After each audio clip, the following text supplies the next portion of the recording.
Hello all and welcome to another DSM ¿Qué Aquaculture tal webinar. todos? Bienvenidos a todos y a un nuevo webinar de SM de peces. Hoy tenemos a Nicole Gorgen de Robobank. ¿Y qué podemos esperar para el sector de acuicultura en 2023? Antes de empezar, quisiera recordarles que ustedes y les estimulamos a que hagan preguntas, hagan clic en QIA o en el chat para mandar sus preguntas y las preguntas serán contestadas al final de la presentación. Si quiere escuchar la traducción, usted puede hacer clic en el globo y ahí va a salir una ventana y aquí puede mostrar el idioma que ustedes pueden elegir. Y para darle una introducción del señor Nicoli, él entró en el Rabobank en 2005 y el señor Gorsen ha sido un analista enfocado en el sector de productos del mar. Trabajó como experto senior del departamento de Rabobank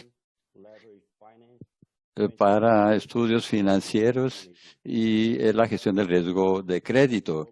Es un ponente regular en conferencias de productos marítimos y también del sector de acuicultura. Él tiene una maestría en finanzas y administración de negocios de la Universidad de Maastricht y también un MBA de Maastricht en gestión.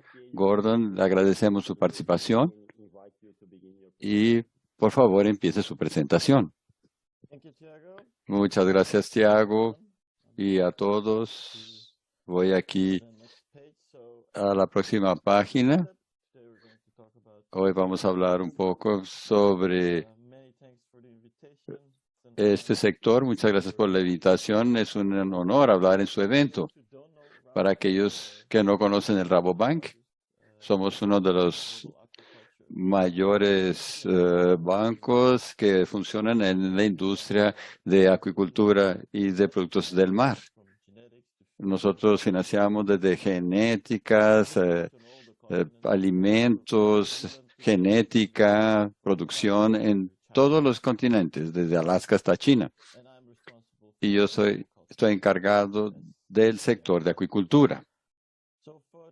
Entonces, por hoy tenemos 3 capítulos. Y antes de empezar sobre la historia de salmón y camarón, voy a hablar sobre algunas cosas sobre la inflación y recesión que hemos vivido.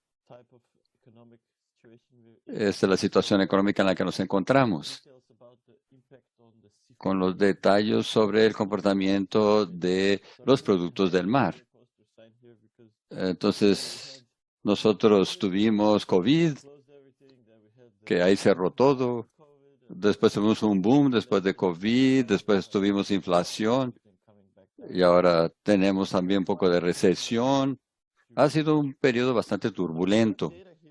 Yo tengo datos del Reino Unido y de Estados Unidos, datos muy recientes, que acaba en septiembre de 2022 y muestra el desarrollo de los precios al menudeo de ciertos grupos de comestibles. Vemos aquí en el sector enfriado y también en el sector congelado. Y tenemos productos de todas las categorías y los productos del mar tienen la inflación promedio menor de todos los comestibles. Tenemos aquí, nosotros no tuvimos una inflación tan alta como en los otros sectores de comestibles. Si ustedes ven los comportamientos de los consumidores, el mismo periodo, el mismo estudio, tenemos un comportamiento de recesión típico en el Reino Unido. Los productos que tienen un aumento en volumen en estos 12 semanas que acaban en septiembre son el pollo congelado y el pescado congelado y la carne de hamburguesa. Es típico cuando hay una recesión, se están alejando de productos del mar enfriados, también se están alejando de carne vacuna y también de pescado congelado, donde tenemos mucho camarón. Aquí en el siguiente podemos ver al lado derecho que yo resalté salmón y también los langostinos. Esta categoría está en rojo, son las últimas 12 semanas y también tenemos las últimas 52 semanas. El salmón está decreciendo en volumen, menos 8% en las últimas 52 semanas y menos 11% en las últimas 12 semanas. Y el camarón también. Estos son valores muy diferentes a las tendencias a largo plazo. Estas son las proteínas más importantes en el Reino Unido y muchos países occidentales. De 2017 a 2022, el salmón aumentó 15% y el camarón 7%. Estos son algunos de los motores más importantes del consumo de productos del mar. Entonces, ¿qué es lo que está pasando en el Reino Unido, en los sectores de congelados y enfriados? Ahora, viendo aquí el Reino Unido, aquí vemos que puede explicar un poco mejor. Esta línea representa el delta comparado al año anterior. Y aquí vemos productos del mar estables y vemos un aumento muy grande. Esto fue el periodo de COVID, en donde las personas estaban acumulando productos del mar enlatados. Pero después, en el primer trimestre de 2021, vieron que no necesitaban estocar tanta comida y cayó mucho el consumo, pero después empezó a aumentar. Pero después hubo aumentado, fue una señal de downtrading. Ya ahora los congelados tuvimos una acumulación de alimentos congelados en el pico de la COVID, pero después hubo una reducción y aquí las personas compraron nuevos congeladores y productos y máquinas del hogar. Entonces, a medida que la pandemia se fue resolviendo, el consumo de alimentos congelados disminuyó, pero se estabilizó más o menos 39% por encima de los niveles anteriores. Entonces, el consumo se desplazó hacia arriba. Aquí tenemos esta es la categoría más importante. Arriba vemos las ventas y aumentaron 52% en 2019. En camarón cocido aumentó también. Entonces sí, claro que disminuyó en el tercer trimestre y también en comparación a 2020, comparando 2021 con 2020, pero aún así a un nivel mucho más elevado que antes de la pandemia. Y por último, aquí la dinámica de los productos del mar frescos. Vemos esta línea roja. Aquí tenemos los mariscos. Aquí vemos una reducción de 2 dígitos en volumen y valor. Y aquí salmón es la principal categoría. Salmón es la única especie en la categoría de frescos en Estados Unidos que no está disminuyendo. Y entonces queda muy claro un patrón de recesión con los alimentos enlatados reduciendo y realmente los congelados reduciéndose menos y los frescos reduciéndose de manera más pronunciada.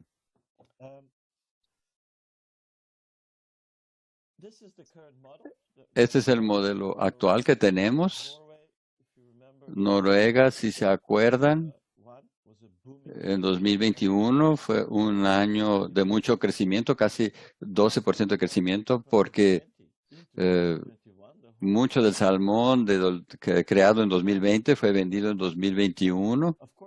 Claro, no pudieron repetir eso este año y este año van a tener un crecimiento negativo y van a tener un pequeño crecimiento después y 2023 va a aumentar un poco. Chile, si se acuerdan, en 2020 esta línea morada, decidieron no poner muchos peces en el agua porque estaban preocupados con la pandemia. Es un ciclo de 2 años. Entonces, lo que impactó esto fue el año de 2020 y 2021, con crecimientos negativos, y hubo un crecimiento gradual después. Entonces, en 2024, donde ya tenemos una buena previsión, porque los peces ya están en el agua, Chile no va a alcanzar el volumen que tuvieron en 2020. Entonces, vamos a tener una oferta limitada de Chile. Ahora, de los otros países, ustedes pueden leer esto después, pero hay noticias positivas. En el Reino Unido, Canadá está estable, Faroes va bien, pero es una producción pequeña. Hay buenas noticias en todos los otros lugares de producción, como Islandia. Estos son los nuevos países de producción. Si usted junta todo esto, lo que vamos a ver es que tenemos esta tendencia negativa en 2022. Es el primer año negativo por mucho tiempo. Tenemos que volver hasta 2016 para ver un año negativo cuando tuvimos precios muy elevados. Y después, en los próximos 2 años, vamos a tener un buen crecimiento a largo plazo, 3,9 a 4%, principalmente impulsado por Noruega y otros países. Si están interesados en saber cuáles son los mercados que funcionaron muy bien recientemente, ustedes pueden ver esta tabla. Estos son los últimos 12 meses, pero que terminan en el tercer trimestre. Y Europa tuvo una cosa estable, Estados Unidos bien, China muy bien, 13%, y Brasil también 2,6%, no está mal para este periodo. Y en general, en esos 12 meses, en el tercer trimestre hubo una contracción de todo el sector. Entonces, cuando hablamos de precios, este escenario de altos precios que ocurrió en el mercado de Estados Unidos fue rellenado por Chile, que se vendían en Miami. Tenemos precios muy elevados en los 2 primeros trimestres debido a la falta de salmón y buena demanda. Y a medida que aumentó, que pasó el año, los precios se normalizaron. Entonces, este sector aún tiene una buena demanda y con la oferta mejorando. Aunque tenemos este comportamiento de recesión, la demanda de salmón va bien. Los precios están por encima de los de 2019. Lo mismo pasa aquí. Son los precios de Noruega en Oslo. Sí tenemos un pico muy alto, pero ahora los precios están disminuyendo. Si lo ves desde una perspectiva de la empresa, ellos se beneficiaron mucho de ese punto máximo, pero ahora todo el mundo ya hizo contratos de precios bastante altos y los productores están realizando muy buenos precios. Y tenemos una curva futura muy buena ayer en la mañana, la actualicé, y estos son los futuros para el primer, segundo y tercer trimestre del año que viene. Son precios más o menos en los 90. Son precios elevados. Si usted ve esto comparado a 2022, tal vez estamos un poco por debajo del punto máximo, pero estamos bien por encima de los precios de 2021. Entonces, el mercado está esperando una oferta inelástica con una demanda fuerte. Esto va hacia un nuevo escenario. En 2016 tuvimos una corrección. Aquello creó un nuevo punto de precios. Antes de 2016, el precio era 14. Después, ahí era 16. Entonces se estableció un nuevo nivel. Después tuvimos el periodo turbulento de la pandemia y ahora podemos decir que lo que pasó es que volvimos a una nueva normalidad, con el promedio subiendo para 18. Y eso coincide con estos precios futuros, que están por encima de 18. Entonces puede ser que estamos entrando en un nuevo periodo, en donde el precio promedio de salmón aumentó a un nuevo nivel. Veamos si eso va a soportar el tiempo, si la recesión va a desafiar esto, pero por ahora este parece ser como el nuevo nivel de precios. Y antes de hablar de camarón, tengo que hablar sobre algo que ocurrió. Si ustedes ven aquí el salmón, ven en septiembre el gobierno de Noruega anunció un aumento del precio de 40% por encima del precio de los impuestos. Lo trataron de hacer en 2019, pero no fue votado, no fue aprobado en el Parlamento. En aquella época se aprobó un pequeño impuesto, pero esto es un impuesto basado en ganancias. Y sabemos que van a votar este nuevo impuesto en el 4 de enero en el Parlamento de Noruega. Entonces, las probabilidades de que sea aprobado es de 50%. Claro que esto va a impactar a la industria y lo más importante es que todas las grandes empresas, ellos van a reducir sus proyectos de inversión en varios tipos de peces, por ejemplo, en basa o en robalo. Y eso significa que esto va a amenazar el potencial a largo plazo de producción de Noruega. Vamos a ver una reducción considerable. Antes Noruega crecía a 4,5%, pero si este nuevo impuesto se aprueba, vamos a crecer a 1 o 2%. Nadie sabe. Nadie sabe. Esta propuesta se va a tal vez pasar por cambios. Hay que saber cuál va a ser la nueva propuesta, pero va a ser un impuesto que va a marcar un hito.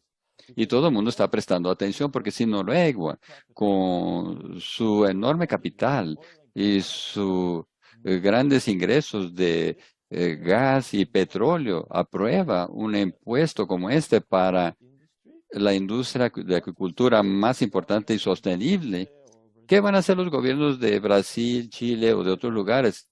Ellos necesitan ese aumento de impuestos mucho más. Esto va a determinar un precedente y yo no sé, pero es muy importante ver cómo se va a implementar este nuevo impuesto y qué efecto va a tener sobre la industria, porque es un impuesto tan grande sobre las utilidades que va a tener consecuencias en toda la industria del globo. Y para terminar, para salmón, el futuro es la tecnología y hay varias tecnologías que deben garantizar el crecimiento de la acuicultura. Uno va a ser producción basada en tierra y si ustedes observan la industria de robala en el último año está creciendo muy lentamente y es difícil y ahora hay tasas de interés más altas, hay inflación, aumento de costos. Va a ser más un mayor desafío. Entonces ahora los noruegueses están reduciendo sus inversiones.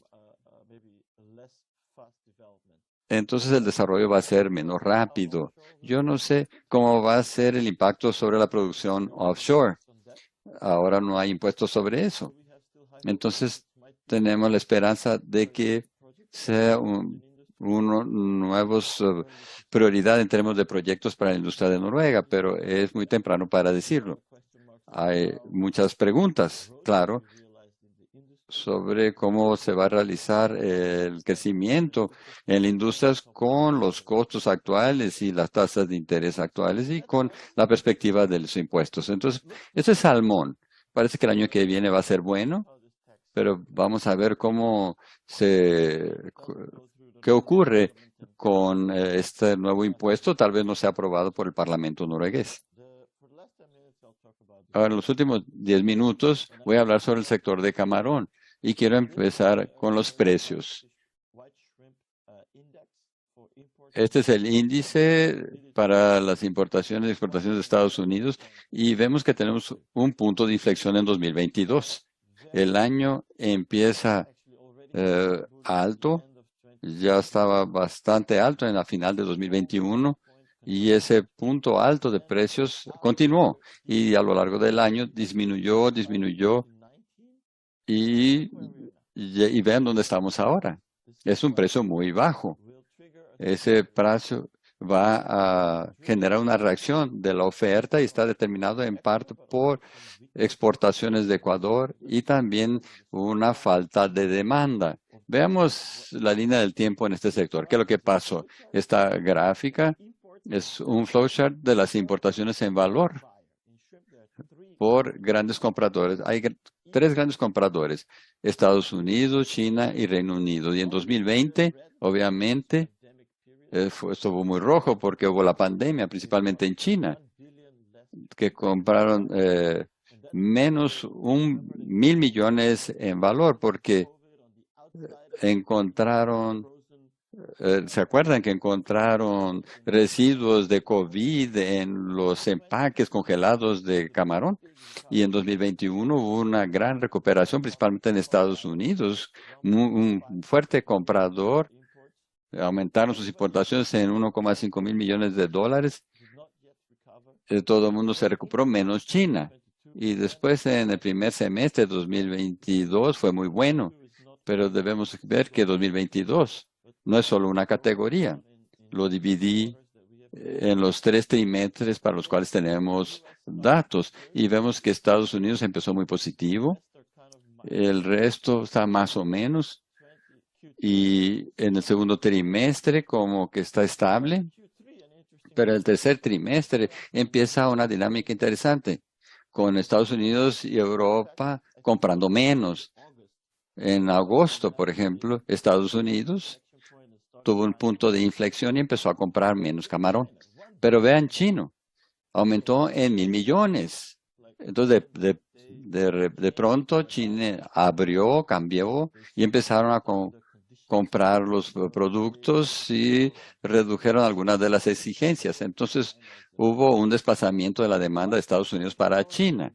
Y aquí la gran noticia en camarón que todo el mundo menciona es Ecuador. Y yo no podía entender esa curva. Esta es una curva de crecimiento impresionante, con excelente desempeño de Ecuador, que surge como el principal productor, con base en clima ideal, muchos proveedores bien integrados, y compraron la tierra en los 80s y los 90s. Ellos atravesado la marca de 1.000 millones de toneladas. Ahora, actualmente, los datos más recientes es que aumentaron 32% en volumen en lo que va del año. O sea, siguieron creciendo también este año. Y lo que está alimentando ese crecimiento es la vuelta de China, la demanda de China. Aquí, si ustedes pueden ver el cursor, este es el China que encontró aquellos residuos de COVID en los empaques congelados aquí, pero ahora volvieron. China, por ejemplo, Ecuador vende 60% de su producción para China y las previsiones en 2021 el crecimiento va a ser más o menos de 30%, pero lo que va a ocurrir es que tenemos 30% de crecimiento este año y 15%, de 10 a 15% el año que viene. Es fenomenal. Ecuador sigue creciendo en este entorno y con este nivel de precios y con este costo. Entonces, más o menos van a crecer 30% este año y el año pasado también crecieron 30%. Ellos van a añadir la producción de Tailandia este año. Entonces, ¿quién sufre? Es Asia, porque no tiene las condiciones de Ecuador, no tiene la capacidad de competir en precios con Ecuador y tienen un problema de distancia hasta los mercados, como Estados Unidos. Entonces, India, que era el mayor exportador antiguamente, fue dominado por Ecuador, pero ellos han luchado mucho para crecer desde 2019, sufrieron por COVID y en 2022 también van a reducir su producción debido al problema de bajos precios y altos costos. Tal vez el año que viene se recuperen con ventas de algunos stocks, pero por ahora aquí tenemos la confirmación que las exportaciones actuales de India están estables. Estos son los datos a lo que va del año hasta octubre. Y ellos dependen mucho de Estados Unidos, es el principal mercado de India. Entonces, la primera parte de la presentación yo dije que una reducción de consumo de mariscos en Estados Unidos. Y esto afecta mucho a India. Ahora, China es representa una pequeña parte de sus exportaciones, de las exportaciones de India. Vietnam es el otro país que también están con unas exportaciones estables durante todo este periodo. No, su tasa de crecimiento está por debajo de 2%. Y aunque el promedio sea 11 históricamente, pero de nuevo, la historia de COVID y después inflación y el aumento de los costos de las materias primas y ahora la competencia de Ecuador. Indonesia está un poco más optimista porque también dependen mucho de Estados Unidos y va muy bien hasta ahora, pero creo que tal vez va a haber un cambio de escenario. Estos datos sugieren que van a tener buen resultado. Entonces, yo voy a juntarlo todo aquí. Lo que hemos visto es que probablemente hubo un crecimiento muy grande en 2021 de 15 a 20%. Es lo del crecimiento del mercado.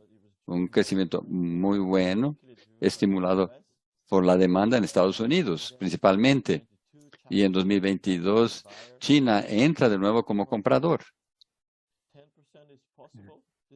10% de crecimiento este año. Y esto es suministrado por Ecuador, siendo que Asia permanece estable y Ecuador crece bien. México, Brasil también están creciendo y Venezuela también. Toda América Latina creció, pero Ecuador es 70% de América Latina. Esto es crecimiento, viene todo de la producción de Latinoamérica. Entonces, si hacemos un modelo de este patrón de crecimiento, hasta ahora la tasa de crecimiento acumulada ha sido de 2,5% en los últimos años. Aquí claro que tuvimos brotes de enfermedad, aquí tuvimos bajo crecimiento, años difíciles, pero después tuvimos la recuperación y años del boom. Esto representa muchos tipos de mercados también. Y eso fue 4,2%. Entonces, podemos tener una tasa de crecimiento acumulada o compuesta de 4% hasta 2030. Yo creo que sí, vamos a tener 6 millones o 7 millones de toneladas en 2030. Y yo creo que la mayoría de este crecimiento va a ser de Latinoamérica y principalmente de Ecuador, que va a capturar este crecimiento. Y va a haber un poco de contracción en Asia en los próximos 1 o 2 años antes que puedan recuperarse y participar del crecimiento, porque sí, Asia es competitivo, principalmente si están vendiendo para China y mercados locales. Entonces, para llegar a la conclusión final,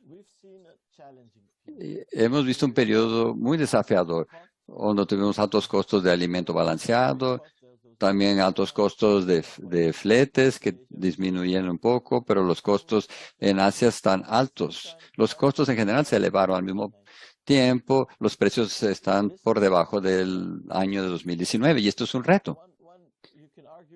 Usted puede decir, ok, ahora somos muy competitivos, pero primero vamos a tener una reacción de la oferta por parte de los productores. Si usted es un productor y usted no está ganando dinero, entonces en los próximos 100 a 150 días, los productores de camarón van a reaccionar. Algunos van a salir del mercado, otros van a producir menos. Ecuador tal vez no, pero Asia u otros mercados. Entonces, la curva de la oferta va a responder, pero al mismo tiempo vamos a tener una respuesta de la curva de demanda. En este ambiente de inflación, claro, todo está más caro, pero el camarón está más barato. Entonces, los menús se van a ajustar y los minoristas también se van a adaptar a estos nuevos precios relativos. Y en 2023 debemos llegar a un nuevo equilibrio del mercado, con un precio diferente, con un nuevo equilibrio, y después los precios van a empezar a subir de nuevo, reflejando la nueva demanda. Y era eso. Muchas gracias por invitarme, por escucharme y por su atención. Y espero que les haya interesado. Y estoy dispuesto aquí para contestar sus preguntas. Muchas gracias. Vamos a volver con preguntas. Y quería recordarles que si quiere hacer alguna pregunta, por favor escriban aquí en la pantalla abajo y después volvemos con las preguntas. Vamos aquí con las preguntas después. Ahora voy a portugués, entonces por favor, si ustedes quieren cambiar aquí, por favor, pueden cambiar. Vamos a presentar el próximo orador. Trocando para português now. Ahora voy a hablar portugués para presentar a nuestra próxima oradora. Ella es graduada en Medicina Veterinaria de USP, la Universidad de São Paulo. También pasó por el Business and Economic School de Australia y posgrado en Administración por la Fundación Getúlio Vargas. Ella entró a la DSM por el programa de trainee, desarrollando nuevos negocios, marketing comercial y formulaciones en operaciones.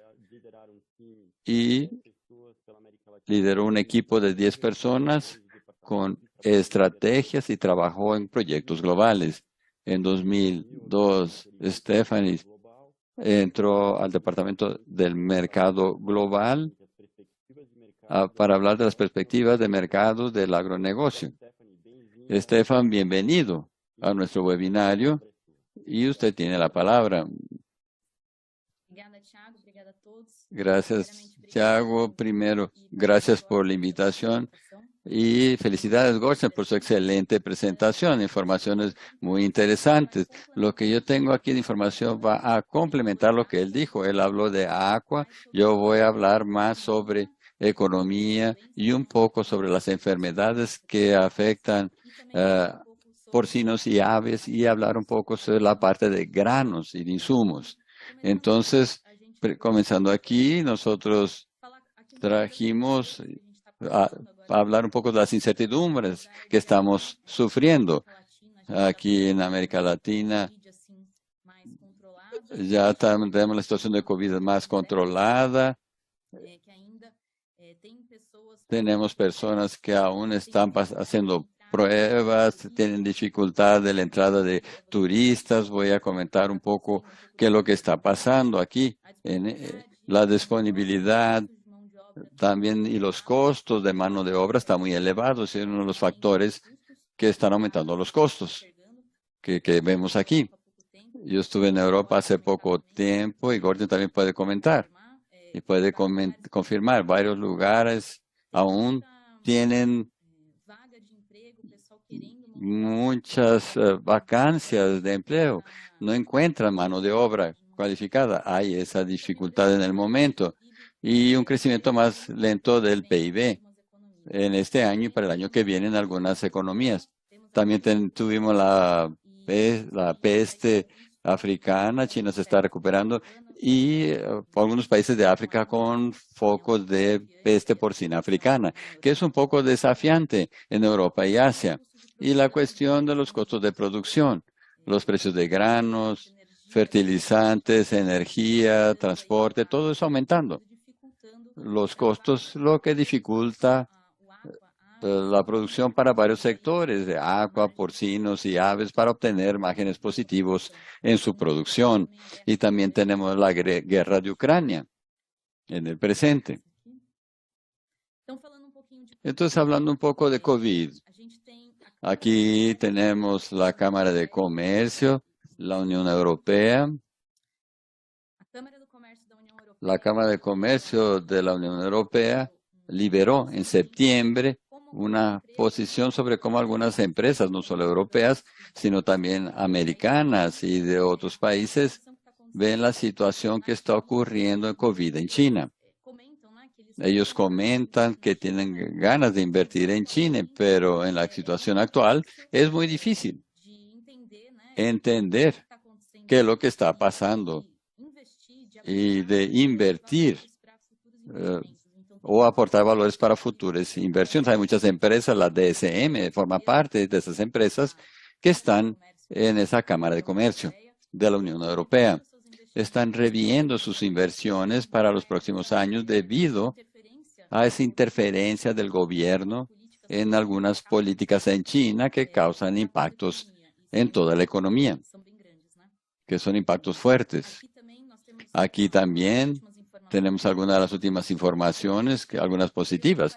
Tenemos un periodo de cuarentena, disminuyeron de 7 para 5 días. Hay una perspectiva, por lo tanto, de mejora, de un tiempo más calmo en la cuestión de controles. Antes había que hacer 2 pruebas de PCR en 48 horas, ahora solo una prueba de PCR. Entonces las cosas están empezando a mejorar.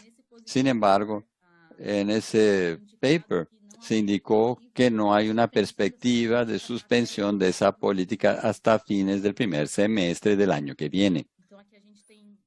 Aquí tenemos también algunos datos de vacunación en algunos países y aquí el número de casos que ya han disminuido, pero aún en China siguen los controles muy fuertes para llegar al objetivo de 0 casos de COVID, lo que es muy difícil. Aquí también muestro algunos datos económicos para tener una idea de cómo están las principales economías. Y aquí algunos de los países de Latinoamérica. Perdón, aquí no podemos mostrar todos los países porque es mucha información, pero tenemos algunos países de América Latina que muestran la cuestión del PIB. Algunos datos que reflejan el crecimiento económico. Cada mes que pasa, hemos visto las tasas de crecimiento de algunos países que están disminuyendo a lo largo de 2022. Y en América Latina, Brasil tiene una perspectiva de 1% y está creciendo. Pero para el año que viene tenemos una visión de disminución. Cada mes que actualizo la perspectiva de crecimiento económico para 2023, que es la barra azul oscura, está disminuyendo. Hay rumores de que tal vez haya una recesión en Estados Unidos, en la Unión Europea, y por lo que vemos, tal vez no sea tan fuerte la recesión, pero puede haber una desaceleración económica, eso seguro va a ocurrir. Vemos estos indicadores, son los Bloomberg. Para 2023, la Unión Europea va a tener un crecimiento de 0,2% y Estados Unidos 0,4%. Chile tiene un crecimiento económico del año que viene de menos 0,9%. También tenemos la tasa de intereses y las proyecciones de inflación, muy importantes para entender, junto con la dinámica de cambio del dólar, del tipo de cambio, que estos factores siempre están vinculados y por lo que vemos, la parte de las proyecciones, tenemos más o menos proyecciones de tasas de interés constantes y proyecciones de inflación menores que las de este año, pero algunos países con proyecciones altas, por ejemplo, pero Unión Europea y Estados Unidos con tasas menores.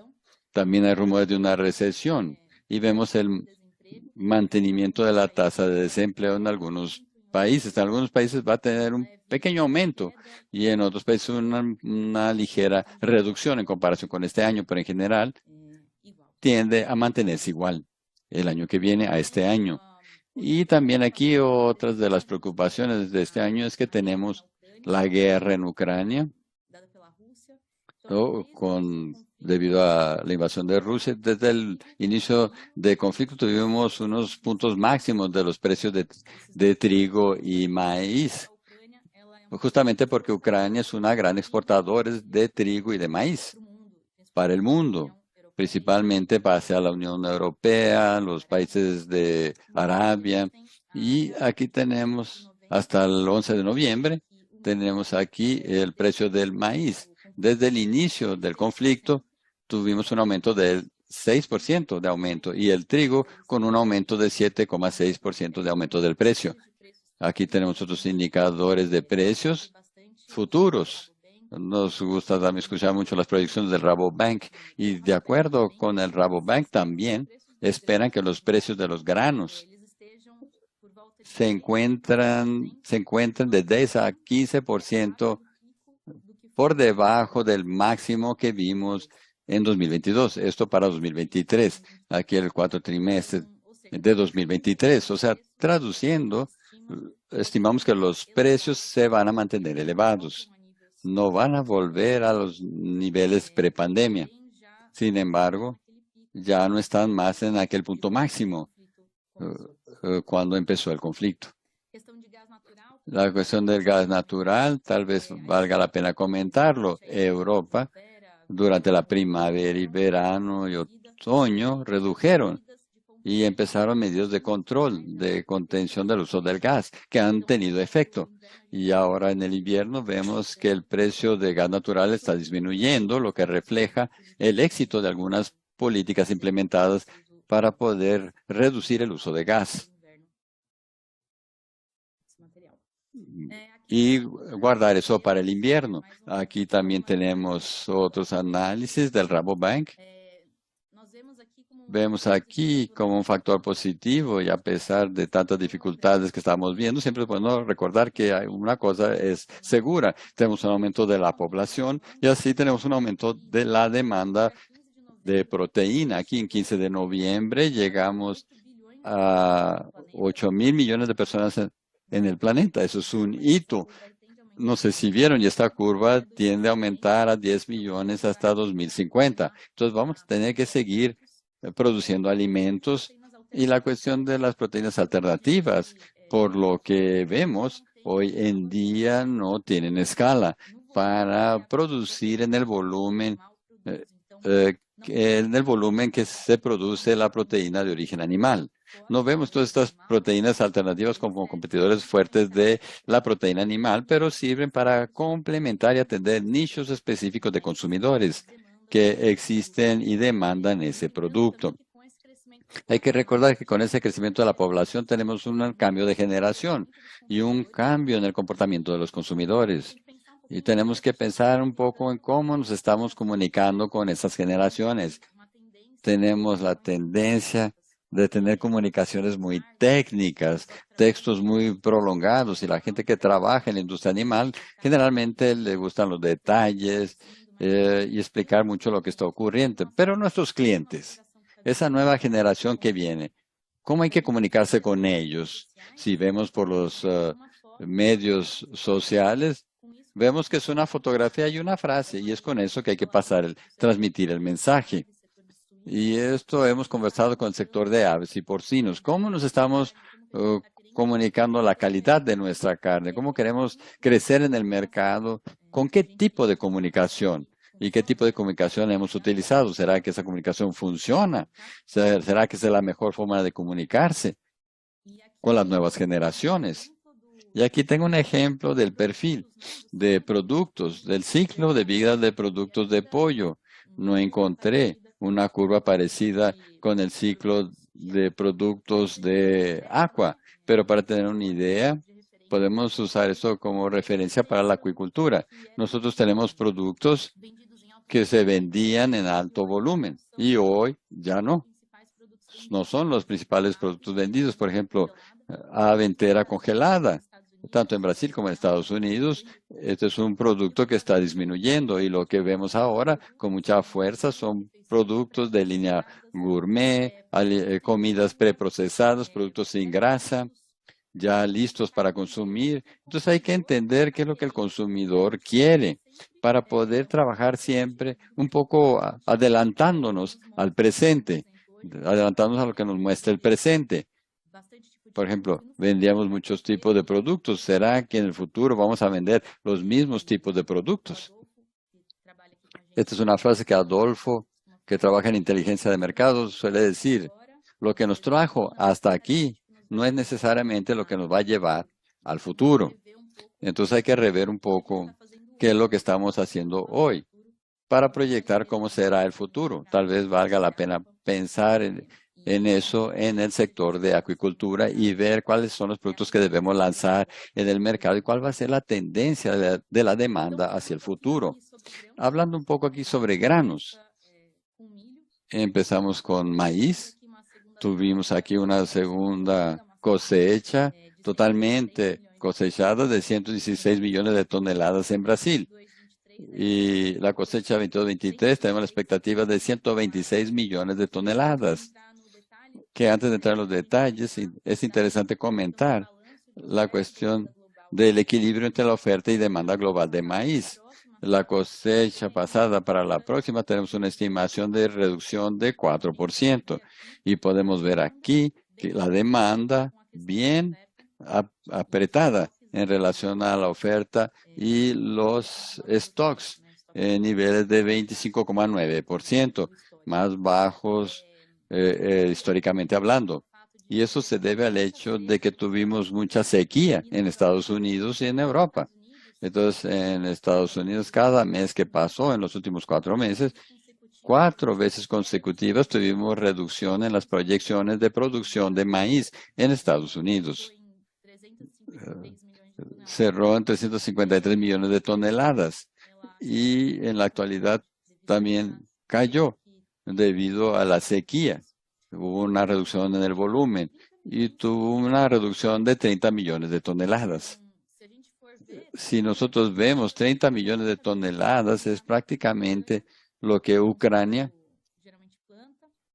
planta generalmente y Argentina, que produce 50 millones de toneladas. O sea, solo lo que Estados Unidos dejó de producir con la sequía es más de la mitad de lo que Argentina produce. Eso es un volumen muy grande, lo que tiene un impacto sobre los precios.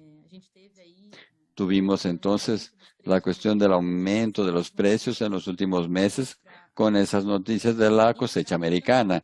Y en Europa también. Tuvimos una sequía muy fuerte, la menor cosecha de 2007-2008 para maíz, con una reducción de 21% en la producción en relación a la cosecha anterior. O sea, tuvimos un impacto muy fuerte debido a la sequía en Europa. Ucrania sigue produciendo mucho menos de lo que producía. El año pasado produjo 48 millones de toneladas de maíz y este año va a producir mucho menos. Para que vean aquí el tamaño de Ucrania. Y aquí en la cuestión de los precios, estimamos la misma cosa que el trigo. Los precios se mantienen en niveles más elevados, mucho más elevados que los de la prepandemia, y no vemos muchos cambios. No parece que van a disminuir mucho, dependiendo de lo que va a ocurrir con la cuestión del conflicto y las próximas cosechas. Y el tipo de cambio es muy importante para los precios locales de maíz. Entonces son los factores que hay que ver. El clima, de lo que vamos a hablar. Vamos a ver si el clima en los próximos 3 meses nos ayuda. Y el tipo de cambio y la cuestión de la guerra en Ucrania. Hay que prestar atención para ver cómo va a ser la oferta y los precios de maíz. Hablando ahora de la soja. En la soja tenemos, de la misma forma que la sequía impactó el maíz en Estados Unidos, también impactó la soja. Sin embargo, hay otros países como Brasil que tuvieron una producción muy elevada en comparación al año pasado. Entonces, la cosecha estimada de Brasil, que ya está sembrada, la expectativa es que la cosecha aumente 22% en relación al año pasado. Tuvimos un aumento del área cultivada del 4%. Entonces, la siembra en 54% en algunas áreas de Brasil.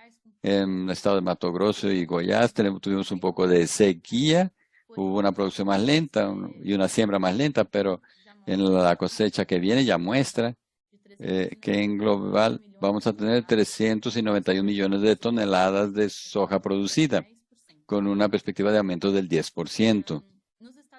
En Estados Unidos tuvimos este impacto negativo de la cosecha cosechada de menos 3,4% comparado al año anterior. Y también la calidad de la cosecha disminuyó.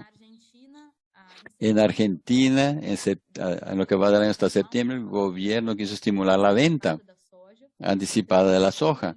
Entonces, septiembre creó un tipo de cambio específico para la venta de soja, que fue de 139 para 200 pesos por dólar. Él no hizo solo con la soja, también lo hizo con otros productos del país. Y ese tipo de cambio ventajoso para la venta de soja hizo que las exportaciones de aquel mes aumentaran, que fueran 33% del total negociado. Llegó a 2,3 millones de toneladas de exportaciones. Aquí vemos también, voy a comentar un poco del clima. Tenemos un poco de sequía en Argentina. Están muy atrasados en la siembra. Está en la época de la siembra y lo que leímos es que es el mayor atraso en 20 años. Y eso pone en duda cómo va a ser la próxima cosecha.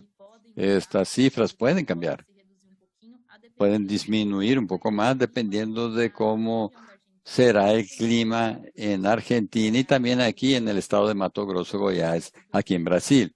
Esto ha hecho que los precios aumentaran un poco en las últimas semanas. Ahora hablando un poco de salvado y aceite de soja. Como Argentina no estaba vendiendo soja ya que el dólar estaba desfavorable, China vino a Brasil y Estados Unidos para tratar de comprar más y garantizar suministros comprando de Brasil y Estados Unidos, y eso aumentó un poco el precio de la soja en el mercado. Y con este nuevo tipo de cambio y las ventas, tuvimos una reducción en los precios, ya que Argentino entró en el mercado vendiendo mucho. Y Argentina también tuvo volviendo un poco, la cosecha de Argentina está en 58 millones de toneladas y el año pasado fue de 44 millones de toneladas. Entonces, a pesar del alta, en septiembre el total de trituración va a ser en alto volumen. Entonces, tenemos la expectativa buena de trituración, más del 16%. Y también es el ligero aumento al final, ya que el clima generó ciertas incertidumbres sobre la cosecha de Sudamérica. Pero los precios en sí, esto vale también para El Salvador, manteniéndose un poco elevados, no tienden a disminuir a niveles prepandémicos. Es difícil que los valores vuelvan. Eso tiene que ver con lo que habló Gordon sobre el precio del salmón. Tal vez sea un nuevo nivel de precios. Tal vez llegamos a un nuevo nivel de precios para granos y va a ser difícil volver a los precios prepandémicos. Ahora, el aceite de soja, hay que comentar que hay muchos factores que tienen influencia sobre el precio del aceite de soja, como la oferta y disponibilidad de otro tipo de aceites, como el aceite de palma de Indonesia. También hay demanda de petróleo y de biodiesel, la demanda de China. Tenemos la demanda de los últimos meses que Estados Unidos aumentó su demanda de biodiesel y eso generó un aumento de precios. La apertura del Mar Negro también provocó una reducción de los precios, una pequeña reducción, ya que Ucrania pudo exportar más aceite de semilla de girasol. Y eso hizo que los precios de los otros aceites disminuyeran. Y aquí el mismo escenario, los precios están en niveles más elevados, pero menores que los puntos máximos que ya vimos antes. Sobre el trigo, en Europa la cosecha terminó y tenemos la sequía que afecta no apenas a Europa, sino también a India. Tenemos aquí para la cosecha de 2022-23, 103 millones de toneladas en India, 109 de la cosecha pasada. Y en Rusia compensó un poco a la sequía de Europa. Ya tuvo buenas lluvias y buenos niveles de precipitación, con un total de 91 millones de toneladas de trigo, aumentando 10%, perdón, 10 millones de toneladas desde agosto, por encima de las expectativas, con buen rendimiento y buena producción. Ucrania también produjo menos, pero produjo 20 millones de toneladas. Y en Estados Unidos también, debido a la sequía, una reducción de 10% de la cosecha comparado con la cosecha pasada. En Canadá tuvimos una producción de 35 millones de toneladas, 57% mayor que la cosecha del año pasado, porque el año pasado tuvimos una fuerte sequía que impactó a todos los cultivos, canola y trigo también en Canadá. Y aquí en la cuestión de producción también está alineada con la producción anterior. Sin embargo, aquí la demanda de la siguiente cosecha, la actual y del próximo año, está mayor que la oferta. Y ese es un punto de atención para la cuestión de los precios. Con una demanda estimada mayor que la oferta, la tendencia es que tengamos un aumento de los precios y hay que prestar atención cómo va a ser esa demanda de trigo, si va a crecer mucho más que la oferta. La cuestión del aceite de pescado y harina de pescado, durante toda la pandemia tuvimos una alta demanda por omega 3 para la salud. La producción de la cosecha canadiense fue muy afectada por la sequía. Y estos fueron factores que impulsaron bastante el precio hacia arriba. Una alta demanda con una producción más baja, ahí tenemos entonces un aumento fuerte de precios. Aquí la FFO, nuestro prevén para 2022 una producción de aceite de pescado muy semejante a la de 2021, ya que tuvimos disminuciones en Perú, Chile e India, reducciones de producción, y en algunos otros países que compensaron el volumen, como Estados Unidos, por ejemplo. La cuestión de la harina de pescado, aquí tenemos dos fuerzas muy fuertes para ese producto. Perú, que es el mayor productor, y China, que es el mayor consumidor. Entonces, cualquier alteración que ocurra en esos dos países, ya sea de menor producción, mayor producción o mayor o menor demanda, tiene un impacto en la dinámica de precios que vemos aquí. En este año tuvimos una producción un poco menor. Hasta julio la producción fue un poco menor comparado al mismo periodo de 2021 y tenemos una oferta menor que el año pasado y China manteniendo buenos niveles de importación, o sea, la demanda aumentando, lo que fortalece el aumento de precios. Aquí tenemos los stocks en los puertos chinos. La curva roja de 2022, o sea, cómo están los stocks de harina de pescado en China. Están elevados aquí, reflejando la alta demanda.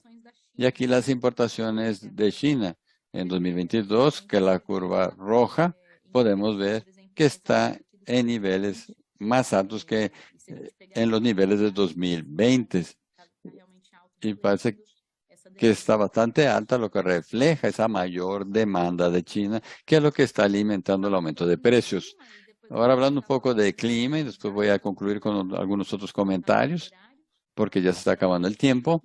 En cuestión del clima tenemos la presencia de la niña, no solo hasta diciembre, sino hasta febrero. Voy a cambiar aquí en la lámina. Entonces tenemos 76% de probabilidad de que la niña permanezca hasta febrero. O sea, son regiones que van a estar con sequía, van a seguir con sequía hasta febrero. Esa es la característica de la niña, que genera más sequía en esas regiones. Y hay algunas regiones que también generan más lluvia. Entonces, depende de la característica de invierno de cada región, intensifica esas características de invierno. Por ejemplo, si vemos Brasil, aquí en la región sur, tenemos un volumen de precipitación que puede estar dentro o por debajo del promedio en Argentina, en el centro y en el centro oeste brasileño.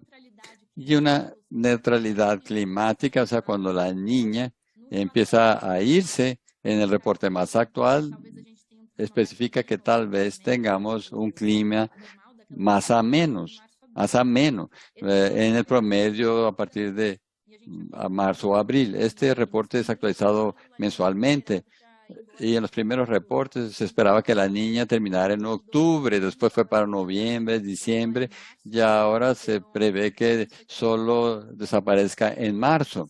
Entonces, cada reporte que sale, hemos visto que la niña se ha extendido un poco más. Y no me sorprendería si la niña se prolongase por más un tiempo, pero los datos actuales dicen que la niña va a permanecer hasta febrero o marzo.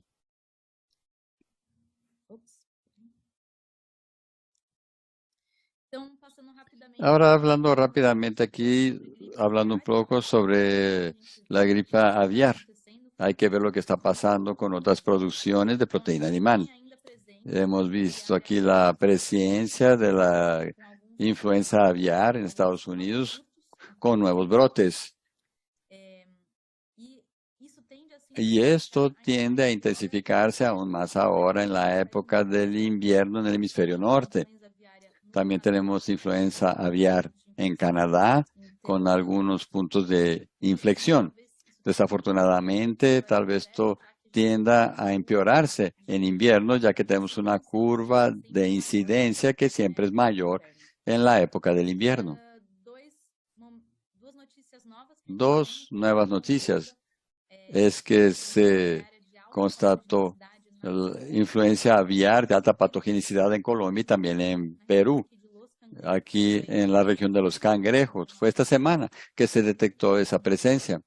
Salió una nota avisando de ese brote que se encontró en pelícanos, en aves silvestres y en Colombia en aves de jardín, cerca de Panamá. Es algo que hay que estar alerta de esta cuestión sanitaria. Estamos sujetos entonces a aves silvestres y migratorias. Hay que tomar mucho cuidado con esa cuestión. Y hay que tomar varias medidas sanitarias. Es bueno prestar atención también en las enfermedades de la acuicultura para que no se diseminen. Y aquí también la situación de la peste porcina africana. Aquí vemos que tenemos peste porcina africana en algunos países. En el reporte de noviembre dice que aún tenemos brotes nuevos en Europa, focos nuevos en Europa y también en Asia. Tenemos este número total de cabezas afectadas que llegó a casi 2 millones. Y la peste porcina africana continúa con algunos focos, aún no está totalmente controlada. Aquí quería comentar un poco sobre las importaciones de carne porcina de China, para que tengan una idea. En 2021 disminuyó mucho, son las importaciones totales de carne porcina en China. Y este año, 2022, se estabilizó y esta es la recuperación del rebaño de matrices de China. Se está recuperando desde el 2020 y está atravesando una renovación genética de esas matrices. Y aquí la última lámina, un análisis del Itaú BBA. Aquí muestra una proyección, y aquí es interesante comentarla. China antes tenía creación de porcino predominante de pequeñas y medias escalas, con propiedades pequeñas y medianas. Y con el cambio que generó la peste porcina africana, hubo una intensificación en la producción, una industrialización, y hoy en día tenemos la mayoría propiedades mayores y mucho más tecnológicas que antes. Y esto genera un cambio en la matriz nutritiva de esas hembras, de esos porcinos. El consumo de soja y de maíz tiende a aumentar en China. Esa es una estimación que hemos visto, ya que tenemos esa intensificación en la matriz nutricional, con una nutrición mucho más profesional de esos porcinos. Entonces tenemos esa estimación de crecimiento de la demanda de las importaciones chinas de maíz y soja hasta 2025-2026, para 2025 y 2026. Y entonces vamos a ver cómo esto va a cambiar la dinámica mundial de oferta y demanda. Es interesante ver estos datos para tener una idea. Y aquí, para finalizar, los puntos de atención. Hay que prestar atención en el clima, Estados Unidos, América del Sur, también el acuerdo renovado de exportación en el día 15 de noviembre. Vamos a ver cómo sigue esta cuestión en la política de cero COVID en China y el impacto en la demanda del consumidor debido a la inflación. Vamos a ver cómo se va a comportar el consumidor en los próximos meses. Era esto, el traje de informaciones diferentes de lo que ustedes están acostumbrados a ver en la acuicultura, pero espero que haya agregado valor y complementado las informaciones que ustedes ya tienen. Muchas gracias por su atención. Gracias, Stephanie. Gracias por las informaciones diferentes, no solo para acuicultura, sino para todo el público que está involucrado con nutrición animal y producción animal. No solo a la acuicultura, pero que tienen una influencia sobre el mercado de acuicultura. No porque afecta el precio de la proteína, ¿no? Mayor producción, especies, el impacto sobre los costos de producción de otras especies. Aquí recibimos algunas preguntas y ustedes aún pueden hacer sus preguntas aquí a los participantes. Ahora voy a cambiar para el inglés para hacer la pregunta a Gordon. Tengo una pregunta aquí sobre algún comentario sobre el impacto, sobre las últimas noticias que recibimos en los problemas en Noruega con jellyfish. ¿Ustedes ven algún impacto a largo plazo y cuál sería ese impacto?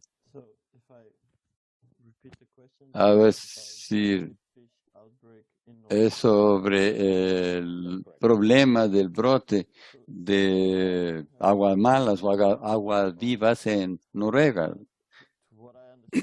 Por lo que entendí al momento, es que no fue muy severo. Es un brote ligero, con impacto ligero, es algo que ocurre de manera periódica. No fue muy diferente de lo que ocurrió el año pasado, pero desafortunadamente no tengo más datos para transmitirles. A ver, otra pregunta para el señor Gordon. Al acercarnos al final del año y también al Año Nuevo Chino, ¿usted ve que buenas expectativas de mejora de las exportaciones debido al Año Nuevo Chino? Y considerando la situación de COVID y del lockdown, ¿eso va a impactar las exportaciones del final del Año Nuevo Chino? Bueno, las especies más importantes de productos del mar consumidos en China son los camarones. Y vimos una mejora bastante buena en las importaciones chinas. Ahora el principal determinante no es el Año Nuevo Chino, sino coincide con el Año Nuevo Chino, sino el principal determinante es el relajamiento de las medidas de control de las autoridades chinas. No con el producto. Hubo un aumento muy grande en el tercer trimestre, con más de 1.000 millones de toneladas de aumento en las importaciones, y pensamos que el mercado chino se está abriendo y es sensible a los precios. El mercado chino tiene muchos productos tiene un mercado de muchos productos marinos y les gusta un buen negocio.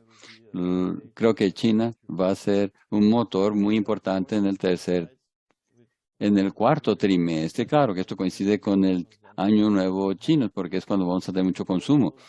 Pero si usted está celebrando el Año Nuevo chino, pues, en China tiene que esperar mucho consumo de camarón. Pero también hemos visto crecimiento en salmón, pero con una base muy baja. Y en general China no está realizando cambios importantes para que los importadores puedan comprar productos frescos. Y eso va a tardarse más tiempo. Gorgen, la última pregunta aquí, de Emanuel Garduno. No es un tema que tocamos hoy, pero usted tal vez pueda hacer algunos comentarios sobre cuáles son las expectativas para el sector de tilapia en América Latina. No me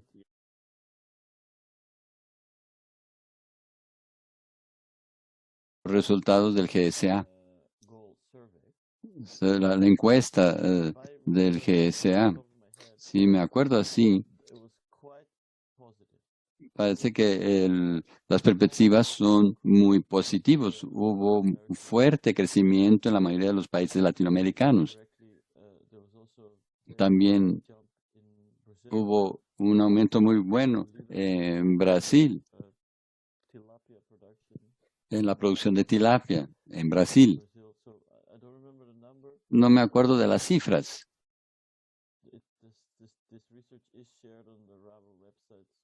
Estos datos están en la encuesta, en la investigación del Rabobank. Y es un contraste con lo que vimos en los tres grandes productores. Los tres grandes productores de tilapia son China, Indonesia y Egipto. Y todos están creciendo en un solo dígito. China, Indonesia 1 o 2%, y Egipto creo que creció 4 o 5%, pero está cayendo. Semejante al marisco, América Latina está creciendo mucho. Y el resto del mundo está estable o disminuyendo. Gracias, Gorgen. Tal vez la próxima vez podamos incluir en nuestro webinario el mercado de tilapia. Sí, sí, realmente yo tengo los datos porque hice esa presentación en septiembre. Pero son solo 30 minutos, entonces hay que escoger muy bien el contenido. Y tengo una última pregunta para Stephanie. ¿Podría dar informaciones sobre las perspectivas de 2022, 2023, la cosecha de soja y las expectativas del clima y lo que puedes esperar en términos de precios? Muchas gracias, Tiago, voy a hablar en portugués. Nosotros vemos hoy un análisis de Conab muy positivo para soja en Brasil. Sin embargo, esta parte de clima genera incertidumbres. Ya vimos que la niña va a estar presente y se va a extender hasta marzo, que es una época crítica para la parte de crecimiento de la planta. La plantación aquí, la siembra, ya se hizo la mayor parte, un poco de retraso en el estado de Mato Grosso y Goiás, pero el mayor atraso está en Argentina. Aquí en Brasil, por ejemplo, la mayor parte, buena parte se sembró ya, pero en Argentina están con el mayor atraso en 20 años y en Argentina la niña tal vez tenga consecuencias un poco más fuertes en la cosecha de 2022-2023. En Brasil también tenemos que prestar atención en el clima. No podemos decir ahora que en qué medida la cosecha puede cambiar de acuerdo con el clima. Pero tenemos que prestar atención porque si tenemos un clima con una sequía un poco más fuerte, los precios tienden a aumentar, ya que la cosecha de soja en Estados Unidos también tuvo una reducción del 4% debido al clima seco en el hemisferio norte. Entonces hay que prestar atención en la cuestión climática y en los reportes enviados, porque no hay nada que funcione muy bien. Aquí recibimos una última pregunta de Antonio Méndez Garmes, que está en portugués. Él agradece la información sobre la expectativa de la información de camarón en China y pregunta, yo voy a tratar de contestar, ¿cuál es nuestra estrategia para 2023? Bueno, nuestro Antonio, como empresa global de nutrición y salud, es seguir innovando.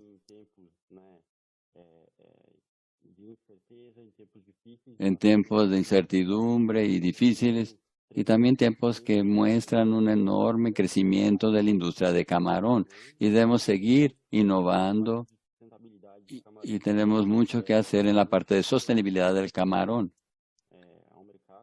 Entonces vamos a llevar innovaciones al mercado, principalmente al mercado de productores de alimentos. No, o sea, tenemos una parte importante de nuestros clientes, que es donde hablamos de un mejor aprovechamiento de los alimentos y de los nutrientes, con enzimas, cómo podemos mejorar la salud del camarón y la calidad del producto. Todos esos son puntos importantes en los que vamos a trabajar a lo largo del año, de acuerdo con la interpretación que vamos haciendo del mercado y de las necesidades de los productores, entregando soluciones e innovación a través de tecnologías de salud y de nutrición. Entonces, muchas gracias por la pregunta. Y aquí, muchas gracias por el comentario. Aquí que estamos hablando de la innovación. Entonces, para finalizar el webinario, quiero agradecer a todos los presentes, agradecer a nuestros ponentes, a Gordon, a Stephanie, por todas sus informaciones muy relevantes y recordando que estas informaciones van a estar disponibles porque este webinario fue grabado y lo pueden ver después. Agradecemos también la participación y los comentarios y sus preguntas de todos los participantes. Esperamos encontrarlos de nuevo en nuestro próximo webinario. Aqua. Muchas gracias a todos y tengan